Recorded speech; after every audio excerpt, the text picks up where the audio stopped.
Let's do some examples of using the definition of the derivative to calculate a derivative.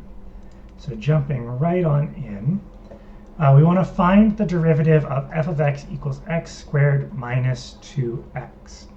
Well, the derivative definition, if we remember, is that f prime of x is equal to the limit as delta x approaches 0 of f of x plus delta x minus f of x over delta x. So going up here, if our f of x is x squared minus 2x, that means we can write the limit as delta x approaches 0 of f of x plus delta x. So everywhere there's an x, I'm going to replace it with a delta x plus delta x.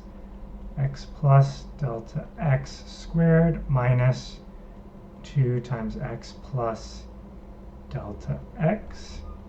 So that's the first part, f of x plus delta x. Then I'm going to subtract f of x. That's nice and easy. That's just x squared minus 2x. And make sure we use our parentheses or our brackets so we don't lose our negative here. And then all over delta x. So at this point, we just need to work through the algebra to simplify it. So that first, we need to expand this and then look at what cancels. So x squared plus 2x delta x minus or plus delta x squared. That's from that first bit expanded, minus 2x minus 2 delta x minus x squared plus 2x over delta x. Sorry, that's a little sloppy. I'll try and clean up down here. X squared and minus x squared, those will cancel, so I'll have those zeroing out. The 2x delta x does not cancel with anything, so we leave that there. The plus delta x squared does not cancel with anything, so we leave that there. The minus 2x and the plus 2x will cancel out. I've made a mistake somewhere, I think. Let me just double check.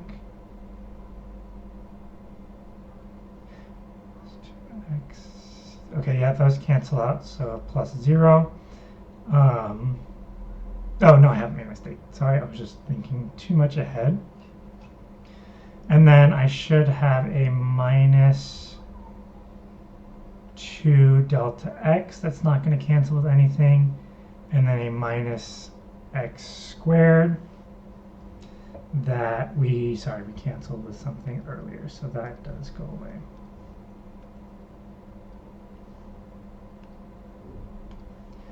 So just run double check that. X squared, delta x, or delta, the x squared and the negative x squared canceled.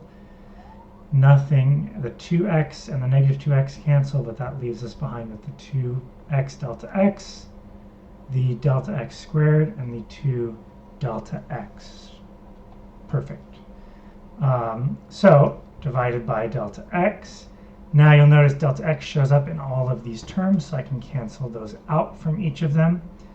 And I'm going to get the limit as delta x approaches 0 of 2x plus delta x minus 2. Then the limit as delta x approaches 0 means that I get 2x minus 2 is equal to my derivative.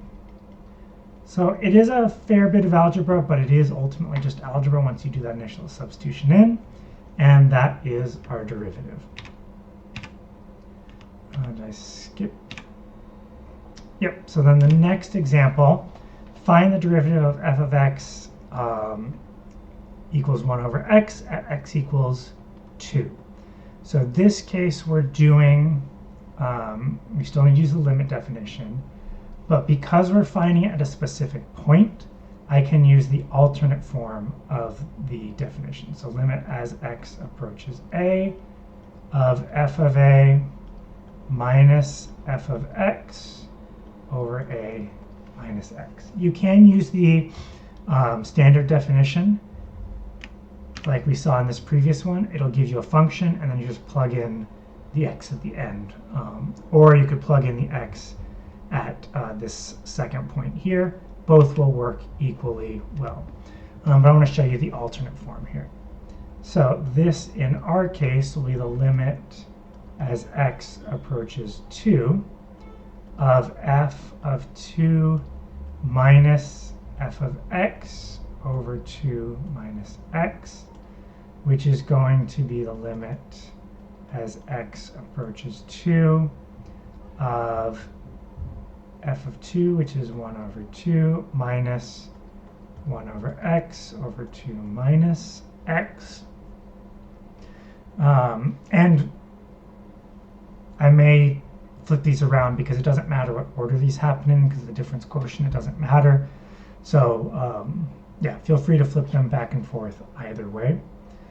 Now I'm going to do a little bit of some clever algebra. You won't necessarily know why we're doing this, or be able to pick it out on your own. You don't need to, but I just want to show you the math of how this works.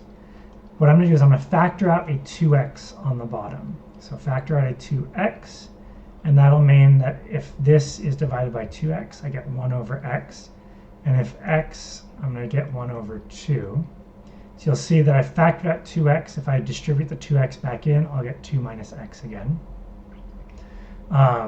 Now, if we look at this, the numerator and the denominator are almost the same. So I'm actually going to